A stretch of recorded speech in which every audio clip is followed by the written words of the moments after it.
So Chris, we did all the interviews that we had to do today. And then of course, I guess your business all started from the experience that you had, which was the friendly fire event in Afghanistan in the war. Yeah. And I didn't really want to ask you to recount that night in detail, although we started talking about it and I thought it might be a good idea to maybe just put it down because people might be interested in what all happened from somebody that was actually there when the bomb fell.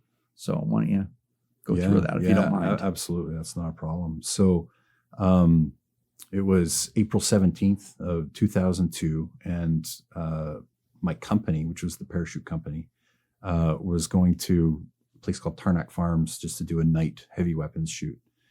And so we went out there in the back of the trucks, and there's this linear wadi that acted as the top of the lip was the firing line where everybody was shooting.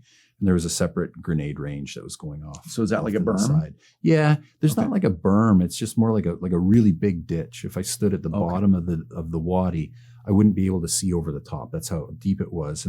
But the sides are kind of sloping and sandy. Okay. So they would just sit on the top of the wadi, and they would be in cover, and then a section at a time would fire at targets that were out there at night, and it would include the heavy weapons. So the C6, which is the 7.62, the medium machine gun, and the 84, which is, I guess in civilian terms, it's a bazooka. It's a shoulder-mounted Carl Gustaf recoilless rifle, and so the sections were kind of rotating through the two different ranges, and I was the platoon signaler, so I wasn't in one of the sections, and I wasn't actually going up to shoot that night, but I was out there to support the platoon and just hang out. And so it was 3 sections turn out of 3 platoon, and 3 section was my old section. When I deployed to Bosnia a couple of years earlier, I was in that section before I got moved there. So I knew these guys really well. And beforehand, I remember we're all just kind of laying in the dirt. You take your web gear off, you use your butt pack as your pillow, and you just kind of lay, and we were staring at the stars, probably talking about more philosophical things, than what soldiers normally talk about. And I remember doing that with Ainsworth. He was there for sure, and Rick. And it was their turn, so they got called up and they went out to the firing line. And I just kind of rolled into the fetal position and tried to fall asleep. It's amazing what you can sleep through when you're a soldier. There's like a battle going on in the background.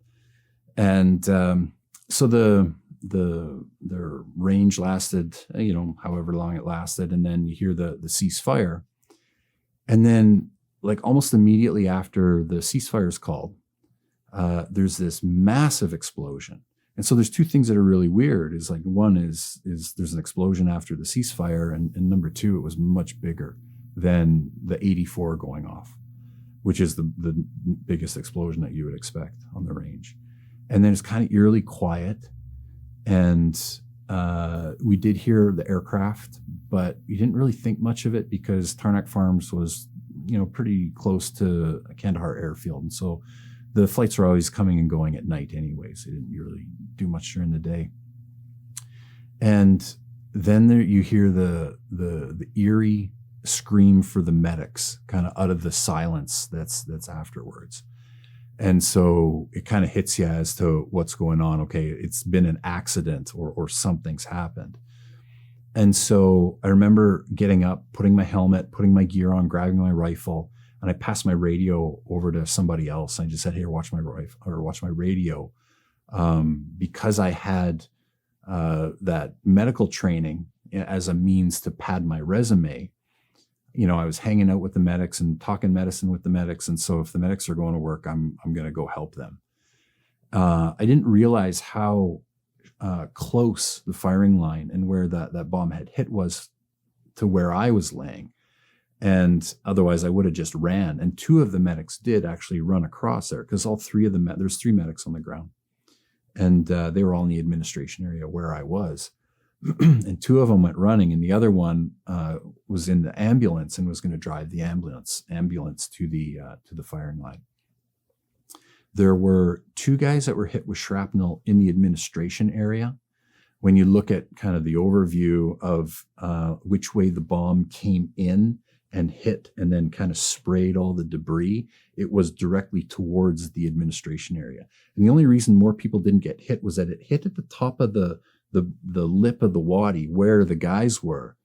And then the explosion would have blasted down and then up. And so the ramp would have kind of thrown most of the shrapnel over top of everybody that was in the Atom area. So it was flat ground. I think it would have just shredded a lot more people, including me.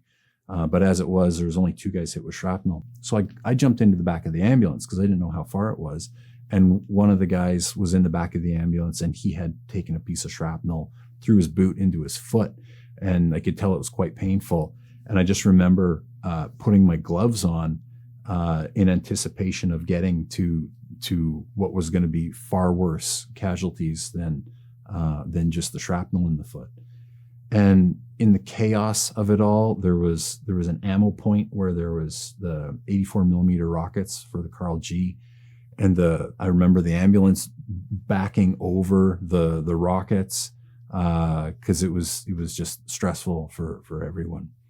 So we take the short little drive, 100 meters, and then come to a halt. And I get out of the back.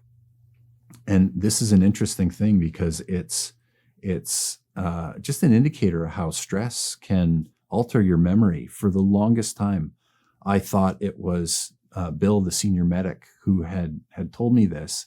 And now in kind of retrospect, after, 24 years now, I realized it wasn't him because he had always denied it. And I realized, no, it was another Bill. And it was Billy Bolin, who was the CQ. He was the one that told me this. And he said, Smith and Dyer are dead and Lorne is over there and needs help. And it hit me. It smacked me in the face like a brick because Ainsworth or Dyer was a very good friend of mine. And both of them were in my platoon. And Lorne was the section commander of 3 sections. So I had a headlamp. I turned my headlamp on and I went running down the wadi and up the other side. And I saw Lorne in the spotlight of my headlamp. And Lorne he had his arms curled in and he was kind of shaking a little bit.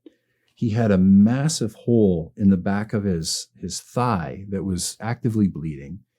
He was missing his eye, and there was blood that was all around where his eye used to be. And then just the equipment was all kind of exploded and damaged. So all the magazines, the bottom spring was blown out of all the magazines.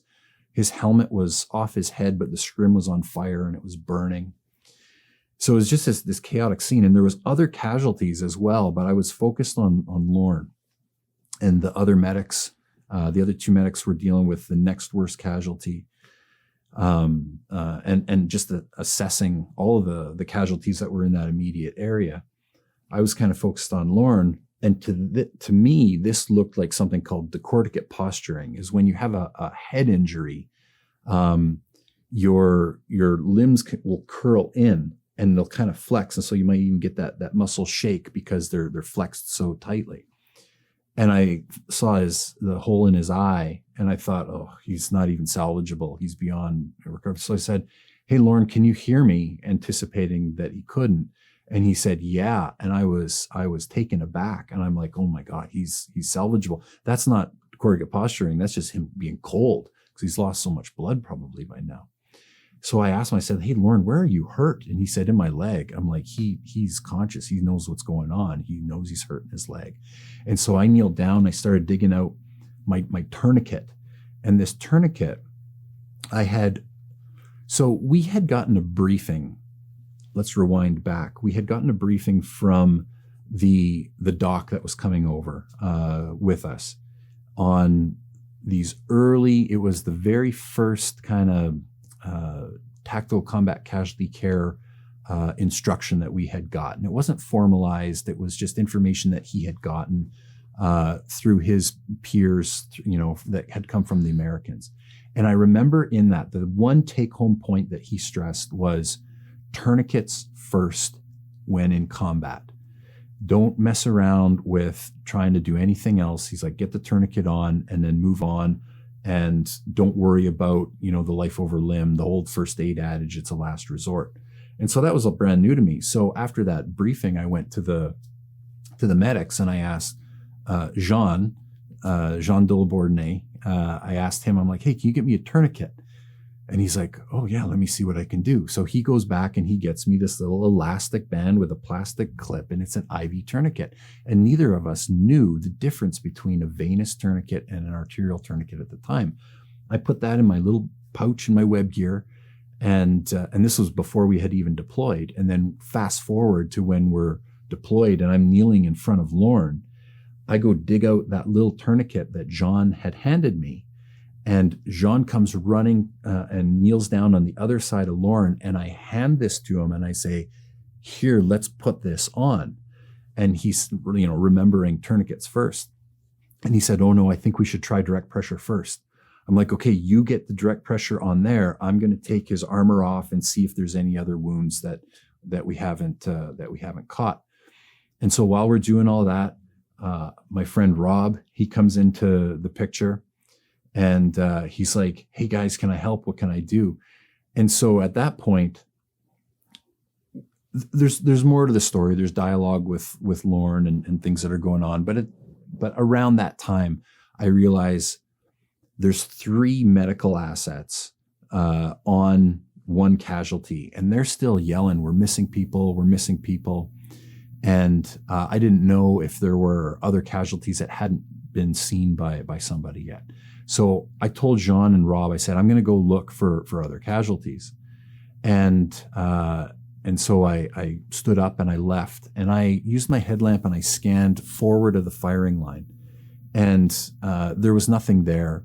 So I turned around and I looked back, and at this time I could kind of see the whole scene. There's just little headlamps that are working on casualties, and some vehicle lights and some glow sticks on the ground and stuff.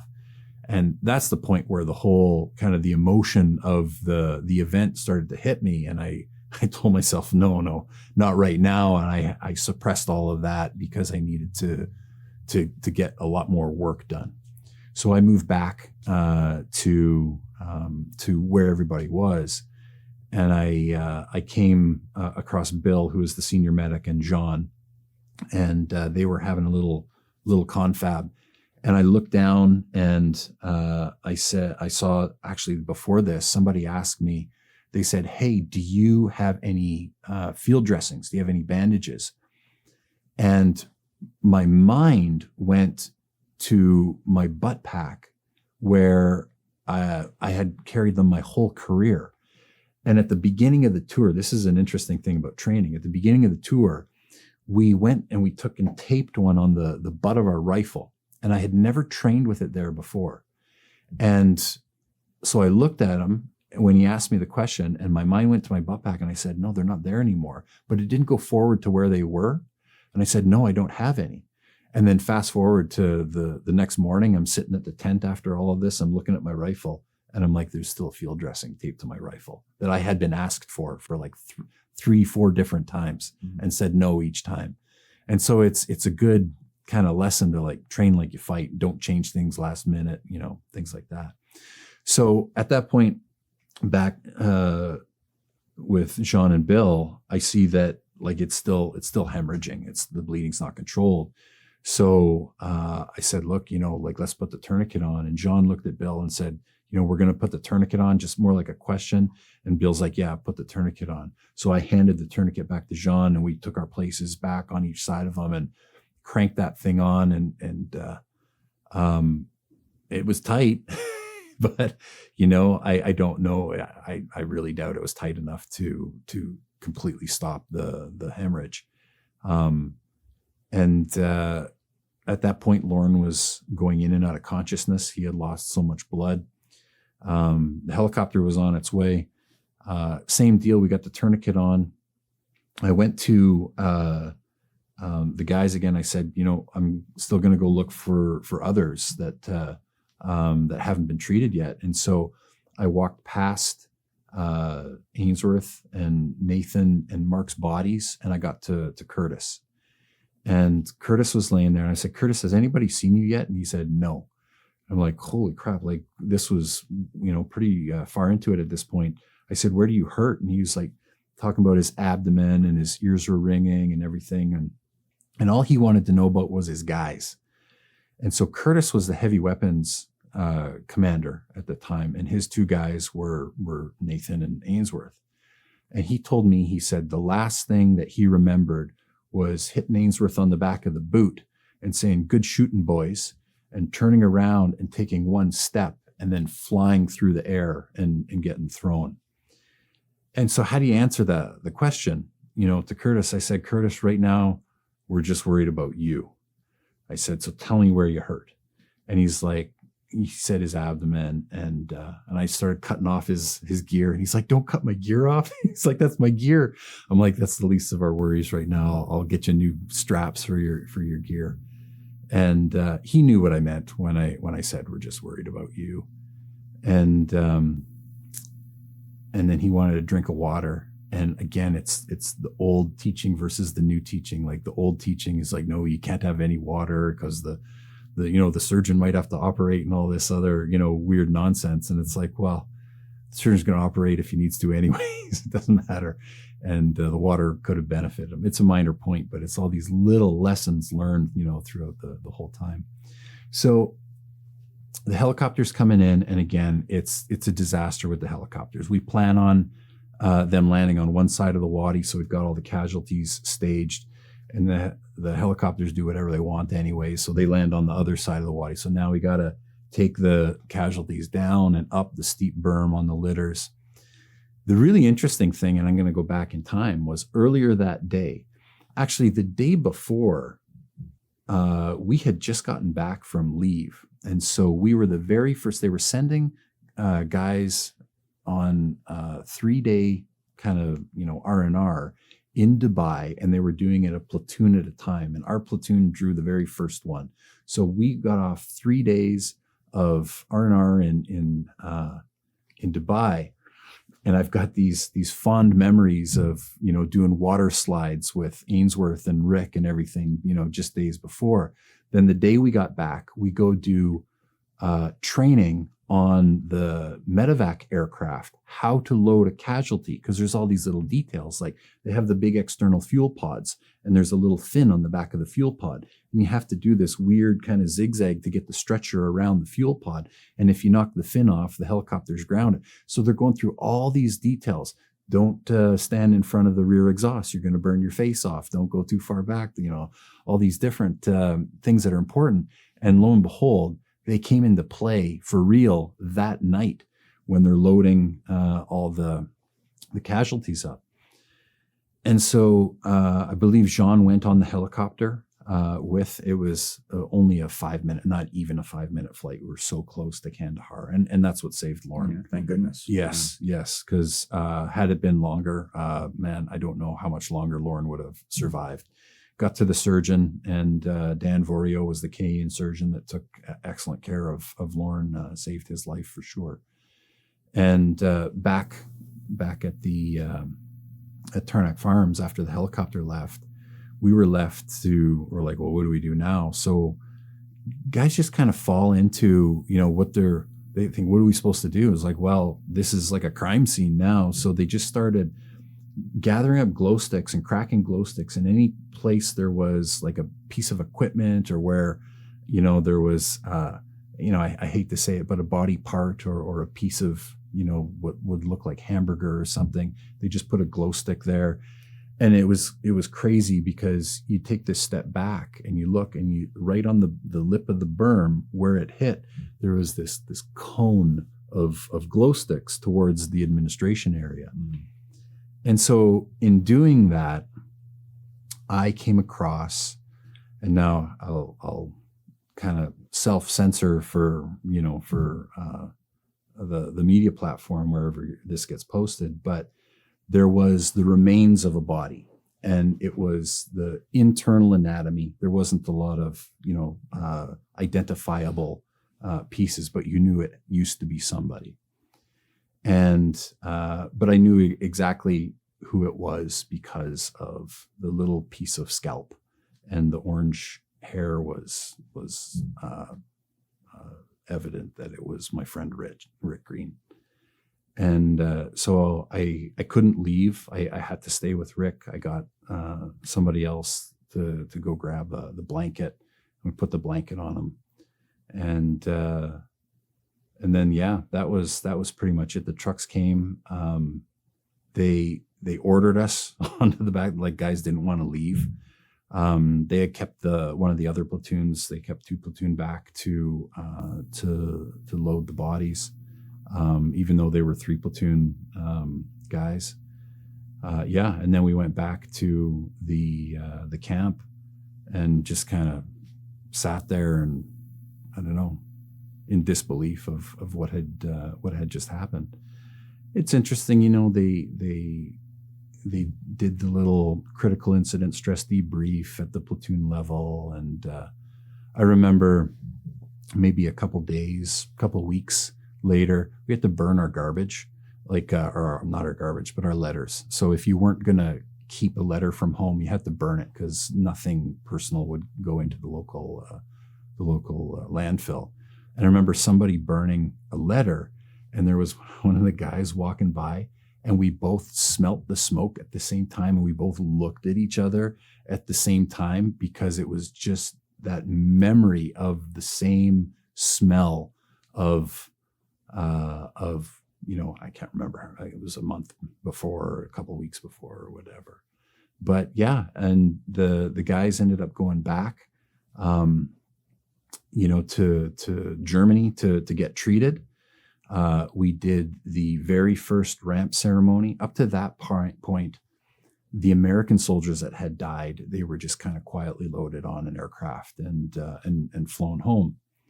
But for Canada, it was quite incredible, actually, because we created a full ceremony. There's a documentary on the creation of the ramp ceremony. And everybody that was on that camp showed up to send the 4 Canadian soldiers away. And I carried Rick's coffin onto the back of the aircraft. And it was touching. They had the Piper play, and the flag draped coffins were placed in and flown home. And then the whole kind of process that started after that with the Highway of Heroes, which was the highway from Trenton to the coroner's office in Toronto, and from there, which I never got to experience. Sorry, go ahead. No, I was just going to ask, I don't remember how everything was resolved. So Right. what actually happened? The pilot just didn't know what he was looking at? Or? Yeah, so there's a good book. Michael Friscolani, I believe, is the author's name, and the book's called Friendly Fire, and he documents it all extremely well. And he, as the story goes, like, there was the tribunals, and they were both severely reprimanded, and probably discharged. I don't even remember the details, because quite honestly, it didn't matter to me. But what the argument was, or his side of the story was, was that they saw on the video, they saw the flash from the 84, and they were nowhere in what is called the threat envelope, but you can speculate as to why, and they were blaming it on uppers that they were taking. There's people speculating that he was at the end of his tour and he hadn't done anything yet. Who knows what the real story is? That's all kind of speculation, and I don't want to say that this was it or that was it. But in the end, what happened was he rolled into the threat envelope, if a theoretical one ever did exist, which it didn't, and declared self-defense, released the bomb. And after the bomb was released, AWACS came back to him and said, ceasefire, friendlies, Kandahar. But the bomb had already been released. So because I'm not aware of what happened after the incident. I don't know anything about it. Yeah, no, there was a full there was a Canadian obviously investigation into it, and then there was an American tribunal for So it wasn't simple after. No. Okay. Yeah. Well, I appreciate you sharing that story. It was, it's as I said, I mean, even I remember that happening back then. It was not a great way to start a deployment. Yeah, not at all. I think it was so profound because it was the first 4. Yeah. And it was such a big deal. And, I would never want to take anything away from the other 154. It was 158 in total. And I think that, it's the whole premise of why I do what I do is to honor their death so that it's not in vain. And, this is an interesting story. So an interesting component of the story. It's not just the 4 in that. So it was the 4 that made me start the company. I'm like, I don't want to be put in that position. I don't want their deaths to be in vain. We would go on to get a military contract, and we would train every medic that would deploy to Afghanistan from 2007 on until the end, until we pulled out in 2014. And of the medics that we trained, there was 4 of them that were also killed in combat, in action. And so there's actually 2 groups of 4 that are very close to me, which is the original 4 plus the 4 students that we had trained that also lost their lives. But I mean, all 158, are worth remembering. That's for sure.